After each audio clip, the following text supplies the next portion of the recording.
আলাইকুম, কৃষি গল্পের পক্ষ থেকে আন্তরিক সালাম অভিনন্দন। আমি আপনাদের মাঝে আবারও নিয়ে চলে আসলাম মিশরীয় আতা, তাও ফল সহ।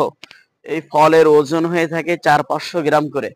এগুলো হচ্ছে প্রচুর পরিমাণ হচ্ছে মিষ্টি হয়ে থাকে। আর এগুলো হচ্ছে ঔষধি গুণাগুণ ভরপুর একটি ফল। মানবদেহের জন্য খুবই গুরুত্বপূর্ণ একটি ফল। এগুলো আমার মুখের কথা না ভাই, আপনারা নেটে সার্চ দিয়ে দেখবেন যে এই শরীফাটা আসলে ঔষধি গুণাগুণ সম্পন্ন একটি ফল কিনা। আমরা কিন্তু 52% মানুষ এখন হচ্ছে অসুস্থ ভুগতেছি। আমরা শুধু এসব ফল ফলাদি না খাওয়ার কারণে, আমরা যদি সব ধরনের ফলগুলো যদি খেতে পারি, তাহলে আমাদের শরীরের রোগ প্রতিরোধ ক্ষমতা কয়েক গুণে কিন্তু হচ্ছে বৃদ্ধি পাবে। তাই আমাদের এইসব ফলগুলো বেশি বেশি পরিমাণ আমাদের খাওয়া উচিত। আমাদের কাছে হচ্ছে স্বল্প কিছু পরিমাণ গাছ আছে ফল সহ। চাইলে আপনারা হচ্ছে স্টক শেষ হয়ে যাওয়ার আগে গাছগুলো আপনারা নিতে পারবেন। তাই আমার চ্যানেলটা বেশি বেশি পরিমাণে সাবস্ক্রাইব করবেন। আর আমার ভিডিওটা বেশি বেশি পরিমাণে লাইক শেয়ার করবেন। ভালো থাকুন, সুস্থ থাকুন। আল্লাহ